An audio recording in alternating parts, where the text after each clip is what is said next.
The bill have no choice but to intervene when a case becomes a matter of life and death. It's tough in Sunhill in the bill tomorrow night at 8. Back now to tonight, and at 10 o'clock it's time for the news from ITN. You're watching Carlton.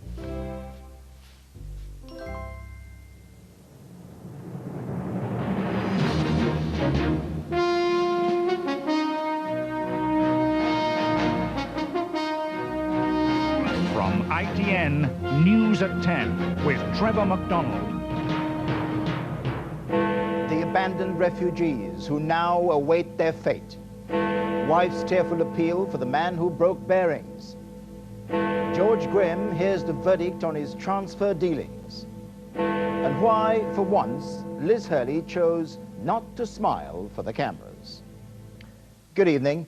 The first television pictures tonight from Srebrenica, the United Nations safe haven overrun by the Bosnian Serbs yesterday, confirmed that a terrible crime is now underway there. The pictures show frightened Muslim refugees penned in enclosures, men separated from their women and children, and the area being cleansed of all of them. The Bosnian Serb Commander General Mladic personally ordered the women and children onto coaches and trucks. Men of fighting age were being taken off in the opposite direction for interrogation. Tonight, the United Nations Security Council demanded an immediate Bosnian Serb withdrawal, but there was no sign of any coordinated military intervention. Robert Moore reports. This is the tragedy of Srebrenica, a town that was promised protection by the United Nations, a safe haven it was proudly called, now overrun by Bosnian Serb forces. Nema puška, nema panika. Don't panic, they're told. Tens of thousands of refugees huddled together, filmed by Bosnian Serb TV, seeking protection from a few Dutch peacekeeping soldiers. But the UN troops were powerless, no more than witnesses to Serb aggression. The Bosnian Serb General Mladic, seen by many in the West as a war criminal, walked in as if a conquering hero. You have nothing to worry about, he said, and then promptly ordered the women and children to separate from the men of fighting age. It was a clear attempt to hunt down his real enemy, the defiant Muslim soldiers who had kept his advance at bay. His soldiers were filmed distributing chocolate to the Muslim children. Cynical propaganda.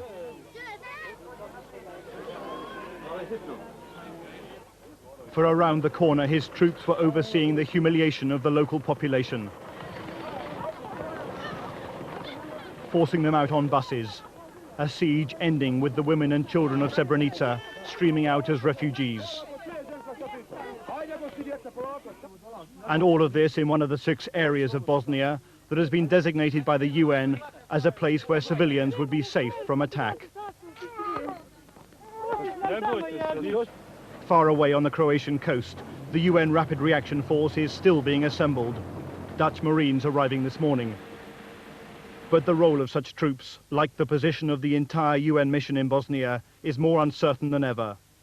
The French government have stated they favour tough military action, perhaps even trying to recapture Srebrenica. But the Foreign Secretary Malcolm Rifkin argued that the UN Protection Force, UNPROFOR, was ill-equipped for such aggressive action. UNPROFOR is not configured to fight a war. We must rely on the judgment of UN commanders on the ground as to whether they remain able to carry out their mandate. So withdrawal must remain an option. But Lady Thatcher, speaking in the House of Lords, said there must be action now, no more talking. Soft words won't do. We need stern, calmly calculated, effective action. Tonight, here at the Foreign Office, international mediators are once again studying the way forward. But the withdrawal of UN peacekeeping troops is still seen as a disastrous option. As one leading negotiator put it, it would pave the way only for a wider, longer, and still more brutal war. Robert Moore, News at 10, at the Foreign Office. Nick Leeson, the trader blamed for the collapse of the old Barings Bank, made an emotional appeal for help today through his wife. She read out a letter he'd written to the British media from his cell in a German jail. In it, he said he was willing to face trial in Britain, but feared that he could be thrown to the wolves and extradited to Singapore. Our business correspondent Mark Webster reports. Preparing to face the world's press for the first time, Mrs. Leeson is determined to save her husband from a Singapore jail. She said he'd been unfairly singled out as the lone villain in the Barings collapse, when in fact, she said, he'd volunteered to tell the full story to the British authorities and face charges here. And in a letter from his Frankfurt cell, he said it seemed the British wanted to throw him to the wolves. There are only two things that are precious to me. They are my wife and family. I only ask that I be returned to the UK so that I can take my punishment and continue to see the people that are dear to me. If I were returned to Singapore, even if they were allowed to visit, many of these people will not be able to afford to do so. In view of the likely excessiveness of any sentence, in certain cases it may be that I might never see them again. All I want to do is come back, take my punishment and get on with life. I am a British citizen after all. Please, please help me. Despite offers to cooperate with the Serious Fraud Office, and she said evidence of an offence committed under British jurisdiction, the authorities here seemed unwilling to act. As for reports of a lavish lifestyle in Singapore, she said they were exaggerated. We were not Champagne Charlies, not at all. Nonetheless, what were you aware of what was going on? How much did you know about what your husband was doing? Nick didn't tell me. I knew Nick was under pressure, but he was always under pressure. And if Nick would say, oh, I've got a position on, it was something that all of the traders talked about. So I didn't think, oh, this, it must be bad. Nick didn't tell me until the last day in Singapore what had gone on. So why had she decided to speak out now? Because I love Nick. I've been married for 3 years and I risk losing Nick for 12 years and it hurts. Relying on media attention and her parents' support, she hopes her husband will be extradited here, but admits his evidence would embarrass the British authorities. Mark Webster, News at 10, The City. The Loyalist Orange Order marches in Northern Ireland passed off without any serious conflict today, except in one area of Belfast. But there were harsh words from both sides of the political divide. The Sinn Féin leader Gerry Adams suggested that Britain was writing off the peace process. Our Ireland correspondent Tom Bradby reports. All around Northern Ireland all day, Orangemen have been marching with their wives and families. It is the 12th of July, the anniversary of the Battle of the Boyne, and perhaps the day in the Protestant calendar here. Feelings are running high, and one MP demanded nothing more be given to Sinn Féin and the IRA. Let me send a message back to the Povos. We have withstood your bombs and bullets for 25 years, and we have no intention of surrendering our heritage to thugs. And therein lies the government's central problem. Ministers want to get Gerry Adams into talks, but don't feel those talks would work unless the IRA starts to dismantle its arsenal. Mr. Adams' warnings are getting blunter. He said that if the British are serious about decommissioning... Then, as I sit here today, on the 12th of July, 1995, the British government are saying the peace process is finished. There was more trouble today in a Catholic area of South Belfast. The police moving in early this morning to ensure the residents were kept apart from the marchers.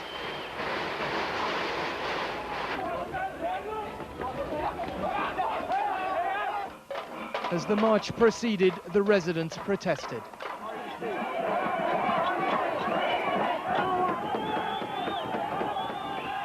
Despite all this, the peace process will survive the past few days, and the real danger does come from the impasse over the decommissioning of IRA weapons. But there is still time and the will to find a solution. Tom Bradby, News at 10 in Belfast. An FA disciplinary commission investigating transfer backhanders found the former Arsenal manager George Graham guilty of misconduct tonight. They said he had taken payments, though they weren't sure that he'd asked for them. Mr. Graham said he was bitterly disappointed by the verdict. He'll hear his punishment before the end of the week. ITN's Peter Staunton has been following the case. George Graham, guilty of misconduct, had time to sign his biography before giving his verdict on the FA Commission.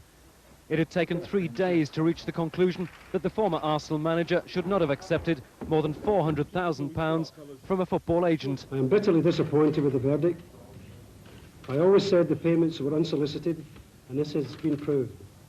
The Commission decided that the receipt of the payments constituted misconduct, and that is all I'm saying tonight. Thank you. The facts in the case weren't denied. Graham received the money after 2 players were transferred from Scandinavian clubs, John Jensen from Brøndby and Pal Leeson from IK Start in Norway. The middleman, agent Rune Haug, made a profit on both deals, but he told the Commission that the money paid to Graham was a gift, which the manager hadn't asked for. When the Inland Revenue began to look into the case, Graham paid back the money, plus interest, not to the agent, but to Arsenal. The Commission accepted, however, that Graham had never asked for money from the agent. It was satisfied that when he received the money, he must have known it was connected with transfers. It wasn't satisfied that Mr. Graham asked for the money or that he negotiated the transfers to obtain any personal gain. George Graham will hear the sentence on Friday. A ban from football and a fine are both possible. And the FA revealed tonight that other managers may well suffer the same fate if similar misconduct is proved. Peter Staunton, News at 10, Watford. The Home Secretary Michael Howard has announced plans to crack down on so-called sex tourists, paedophiles who prey on child prostitutes abroad. He's planning a change in the law so that at least people who organize sex tours can be prosecuted here. Mr. Howard said he decided to act after a series of reports on the trade, including 2 special reports here on News at 10. Family and friends, old colleagues and one-time political rivals shared their memories today of former Labour Prime Minister Harold Wilson at a service at Westminster Abbey. Our political editor, Michael Brunson, was there. Harold Wilson, that man of the people throughout his life, would perhaps have been astonished at the thought of the highest in the land gathering in his honour, Prince Charles representing the Queen, the present Prime Minister, and 3 former ones in all. And, of course, those who held high office in his own party in the past and do so now.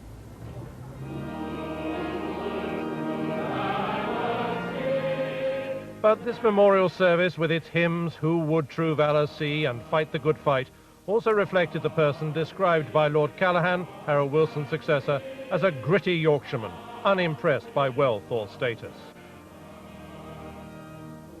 Harold Wilson need not fear the verdict of history.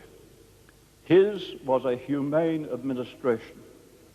We come here today to salute a great parliamentarian, a humanitarian, whose first thought was for the weak and the most needy, and a statesman who served and loved his country.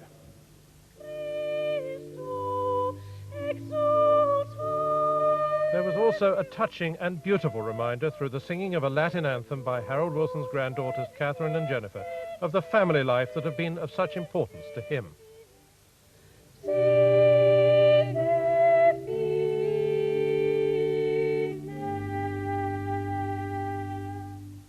And at the end, after it was all done, kindness shown first by Tony Blair's wife Cherie and later by John Major to Mary Wilson, who'd supported a Prime Minister in office and in his last sad days too. Michael Brunson, News at 10 at Westminster Abbey. Today's memorial service for Lord Wilson. Still to come on News at 10 tonight, together again, Liz Hurley and Hugh Grant step out in LA. The first British baked bean, the children give their verdict. And the HIV drug trial, the woman who is volunteered to try out a new vaccine. I am terrified, obviously, that there's going to be something they haven't thought of and I'm going to end up with AIDS.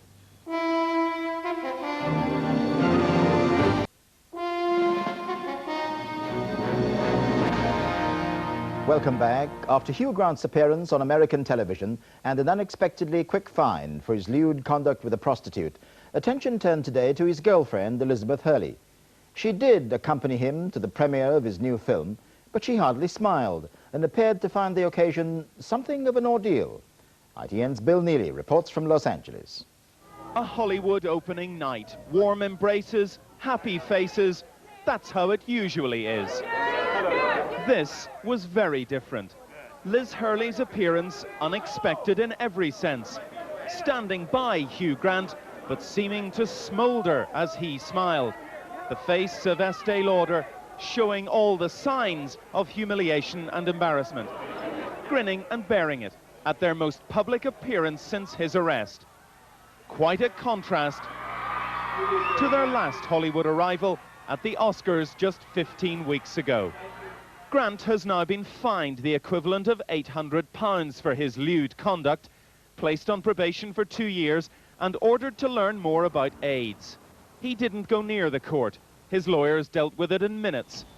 To many in Hollywood, all of this smacks of excellent management. A star who gets into trouble usually would look to his agent, he would look to his lawyer, he may have a personal manager, he may have a public relations person. Those people would get together and immediately meet to decide how to deal with this crisis. I need to suffer for this, you know. He's sort of hiding behind a little embarrassment. He's on television doing this and all that. He's been coached. The Hollywood studio system of old protected its stars. It is little different now. They bought them out of trouble. You know, they didn't let those big stars suffer one iota. And I think that the publicity people will say, grin and bear it, Liz. Go along, smile, and keep this going for maybe 12 months. Then if she wants out, they'll say, well, go then. As for Hugh Grant, the star, his new movie will make millions, and so will he, and Hollywood will be happy.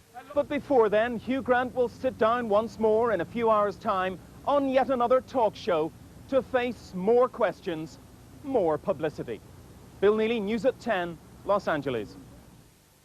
Here, the Medical Research Council appealed for volunteers today for the trial of a new vaccine against HIV, the AIDS virus. They want 60 people aged between 18 and 40 who aren't at risk of HIV infection themselves. Our health correspondent Anya Sitharam reports. The first volunteer for the HIV vaccine trial, comedian Kate Copstick. She's producing a charity show in London's West End for children with AIDS. She says her motives for volunteering are selfish, not selfless, because she's had friends who've died from the disease. Earlier today, she met the doctor who's running the trial. He's looking for 59 other healthy volunteers like Kate who just realised the full implications. There's one or two things I didn't mention. You do know that you will become antibody positive. I didn't, but I do know, and it hasn't changed my mind. Over the next 6 months, she'll have 3 vaccinations made from a synthetic protein derived from HIV. Developing antibodies, she could appear HIV positive. I am terrified, obviously, that there's going to be something they haven't thought of, and I'm going to end up with AIDS. Doctors say her fears are groundless. They want to see whether a new chemical in the vaccine can help stimulate the immune system's response. There's always some tiny risk to volunteers for any new material, because we can never guarantee that something's absolutely safe. But as far as we can tell from the work that's been done so far, this material is safe for human use. Previous trials have met with little success. Scientists say this one has a lot of potential, but there's still a long way to go. Anya Sitharam, News at 10, Central London. The homes of Wimbledon ladies champion Steffi Graf and her father Peter Graf have been searched by German tax investigators. Officials confiscated documents, but they wouldn't say whether the pair was suspected of tax evasion. And this week's £20 million lottery jackpot winners Terry and Brenda Benson had another reason to celebrate today. Police returned some of their possessions, stolen from their house while they were out receiving their cheque. Today, the 12th of July, was the climax of the Orange Order marching season in Northern Ireland. And, as we reported earlier, it passed off without serious trouble. But why, despite a peace process, however precarious, do the Orangemen insist on their right to march? And why do Irish nationalist Roman Catholics resent that so much? Are attitudes changing at all? For this special report, Richard Lindley went to the Protestant heartland of County Antrim, to Ballymena, and to the small community of Crumkill. The pipe band of Loyal Orange Lodge number 543 has its final rehearsal. This lodge is 100 years old, and joining their elders, today's young Protestants seem as keen as ever to wear the sash their fathers wore. Our whole heritage is based around the Orange Order, the bands, the marching bands. That's what we're all about. Well, it's not what we're all about, but it's our main reason to go out onto the roads, to show our strength, and to show the government and the people that we still have a voice and still need to be listened to. In a Ballymena that's 80% Protestant, Catholics have traditionally kept their heads down during the marching season. But in the Guinness distribution depot where he works, a Catholic councillor says that can't go on. You have to realise that the times have changed and that there's other people living here, and all people's rights have to be respected. And they simply cannot just have this idea that one for all, the whole way has to go, it's our way or no way. In the town tourist office where this Catholic works with a Protestant colleague, they both hope the Orange Marches could become just another visitor attraction. Just this morning we've had Australians in, and they just came over specifically to see the parade. So like if you take, for example, you're away in Spain or somewhere, and the march is on, you just stand and watch it and just think, well, that's just part of the tradition of the area, and that's the way we see it. And that's the way it's going to be in future, you think? Hopefully, yes. But Ballymena's Orangemen are not yet prepared to be just a part of the tourism industry. Shops that sell the Orange Order's regalia say that business this year is brisker than ever. The collar just slips on like this here, and these are the emblems here. You have King William, the Bible, and then the crown. We also have the Ulster flag with the Union Jack in the corner, which shows that Ulster is still part of the United Kingdom. The Cromkill Pipers pride themselves on not playing rabble-rousing anti-Catholic songs. But they still maintain that their right to march in memory of King Billy's Protestant victory is the difference between freedom and slavery. Freedom, you can express yourself. Slavery, you can't. And while we've got our freedom to express our Britishness and our culture, we will do so. You'll march? Yes. Not without a shadow of a doubt, we will march. And march he did, at the head of Ballymena's 29 Orange Lodges, Cromkill among them. But the Protestants are now feeling every bit as ignored and isolated as the Catholics used to do. Celebrating a victory won 305 years ago doesn't mean that Protestants are still winning. And just as they insist on marching the same old routes, so they've not yet found new ways of moving forward politically.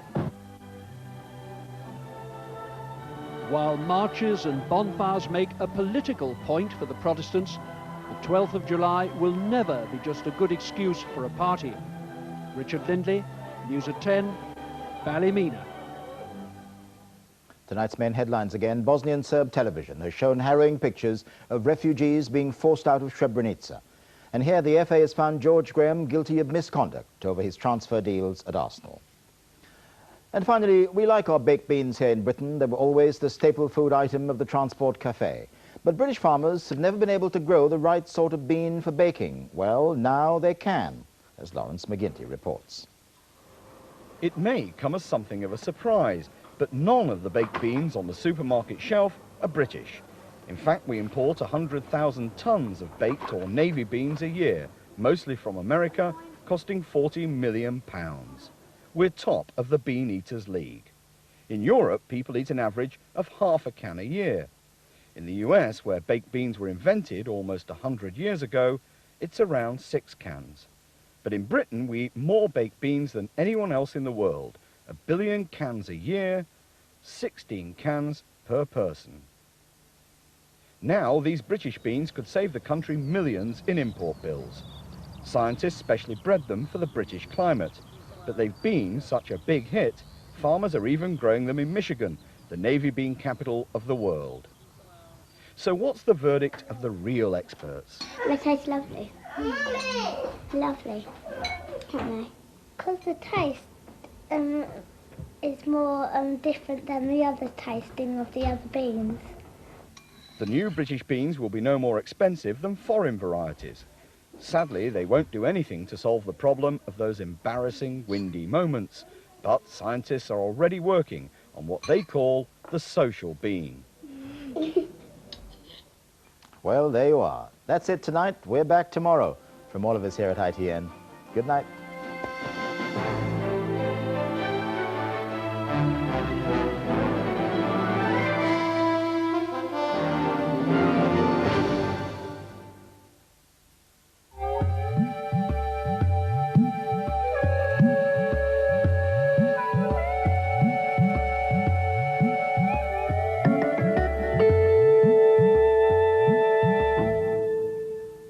Hello, good evening. Well, we've low pressure taking charge of our weather over the next couple of days. So straight away, let's pick up on that low, lurking around there to the west of Ireland, and that in turn translating into a mixed bag of sunshine as well as showers. Showers for most of us, but some brighter slots as well. Now back to tonight. It's very much a case of mainly a dry night, some mist forming and floating around, and then some showery rain getting into East Anglia and the southeast later on. So as we go into tomorrow morning, virtually from the word go, we've those showers in the southeast, mainly dry and bright for the most part, but then a couple of showers cropping up in the far west here. Then during the course of the afternoon, well, these become a lot more widespread, breaking out virtually all over the place. But as is the nature of showers, fairly hit and miss. Do watch out also for the odd rumble of thunder there in that far southeastern corner. So with our temperatures tomorrow, a high in the southeast of around about 25, 77 in Fahrenheit, cooler further north and west, 21, 22 in Scotland and Northern Ireland, and that's round about the 70 mark in Fahrenheit, and the winds remain very light. That's all from me for another day. I'll leave you with tomorrow's weather summary. Good night. Sponsored by PowerGen, producing electricity, whatever the weather. Every week, The Big Story sets out to report the big news of the week, the stories that affect us all. I'm Dermot Manahan. Investigative journalism examining world issues, asking the questions, uncovering the truth, finding the facts. Get to know the news with Dermot Manahan and The Big Story, Thursdays at 7:30 on Carlton.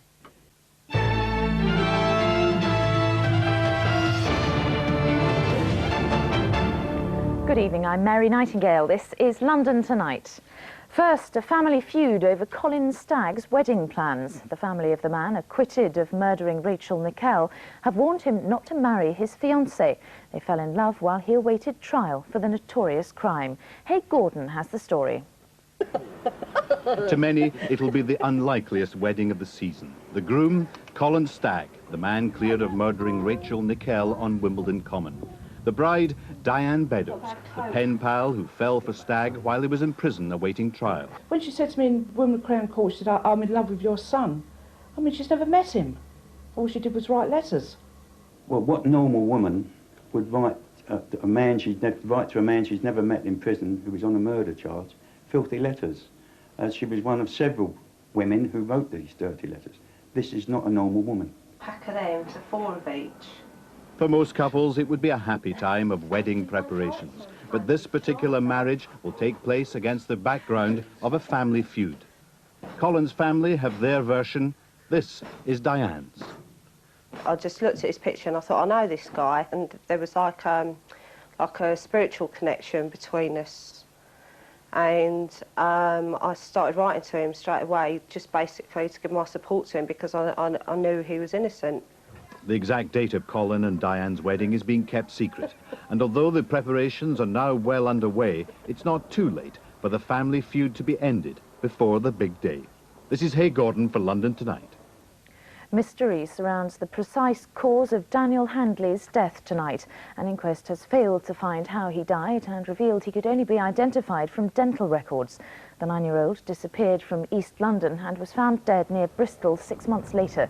2 men face murder charges. A third is accused of helping one of them to evade police. A policeman has taken his crusade for better protection to Downing Street. Detective Constable Norman Brennan also met the Home Secretary. His campaign is backed by relatives of officers killed or injured and is based on first-hand experience, as Annabel Hackney reports. It's all there in bold black and white. 37 police officers murdered in the line of duty in the last 17 years, many from London. The grim roll call part of the ongoing campaign by DC Norman Brennan to highlight the dangers officers face. He himself was nearly murdered 10 years ago. I remember lying in the street thinking, I'm dying. I survived. I've decided now that I don't want a high-ranking career in the police service, but while I'm in the police service, I will campaign for my colleagues that are still in the service and for all the thousands that will be joining us in years to come. At the Home Office today to meet with a sympathetic Michael Howard, and earlier to hand a similar roll of honour in at number 10 Downing Street, with DC Brennan police widow Christine Robertson. Her husband Derek was stabbed after chasing robbers at a post office in New Addington last year. There's nothing I can do for him, there's nothing I can do for me. But I can do something for my children, our children, their future. I can also do something, hopefully, for the other serving police officers. I owe it to them. With the backing of thousands of police officers behind them, they aim to raise 5 million signatures for a petition and change the law. This is Annabelle Hackney for London Tonight. 3 police officers in the Joy Gardiner case won't be disciplined. Detective Sergeant Linda Evans and PC Colin Whitby were cleared by an Old Bailey jury of manslaughter, and a judge ordered PC John Burrell to be set free. Mrs. Gardiner died at her North London flat during deportation proceedings. Jobs dependent on selling helicopters to the Army are in doubt tonight. GEC appears to have lost its bid. The deal for Cobra Venom aircraft would have guaranteed 1,800 jobs around London. It's reported an American maker has won the £2.5 billion contract. In sport, the FA's verdict on George Graham has split fans tonight. He's been found guilty of misconduct after an inquiry into backhanders. The former Arsenal manager must wait for 2 days to learn his punishment. Yeah, I think everybody knew he was guilty. That was scandalous, really, this whole team and that. Bad news for football, especially George, and I don't think he deserves it. And finally, the capital's pint-sized pint pullers are fighting back. We thought we'd found the shortest pub landlady in London, but we were wrong. Vince Rogers explains. If you cast your mind back to the main London Tonight programme on Monday, you'll remember Fiona MacDonald from the Arab Boy pub in Putney. We thought she was Britain's shortest landlady at 4 feet 10 inches, but we were wrong. This is the shortest landlady in the country. This pub in Stevenage say Carol McCann is much shorter. All my customers kept on saying to me, why don't you phone up and complain? So is Carol the shortest landlady? No, no, no. This is the shortest landlady in the country. This pub in Woolwich say Josie Webb is the shortest. I'm sure I'm a lot shorter than that, and I'm sure I'm about 4'7". So we decided to get the girls together and settle it once and for all. But after comparing each landlady on a height chart, we discovered that Carol and Josie are both exactly 4 feet 7 inches. It's a draw. Yay! Sorry, Fiona. So Carol and Josie at 4 feet 7 inches are the shortest landladies. Unless, of course, as Esther would say, you know difference. In Woolwich, this is Vince Rogers for London Tonight. And that's all tonight. We'll be back tomorrow morning with bulletins in GMTV. Join us then. Good night.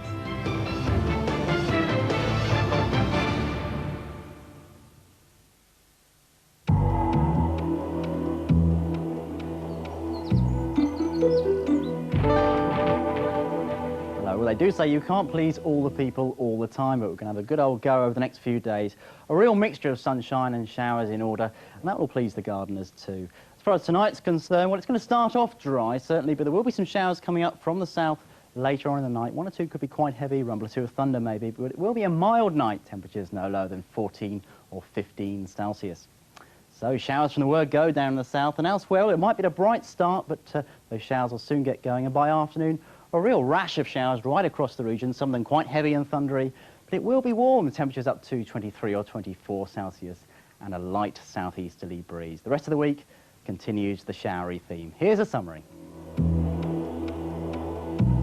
For a more detailed local forecast, call Weather Update on 0891 11 0000.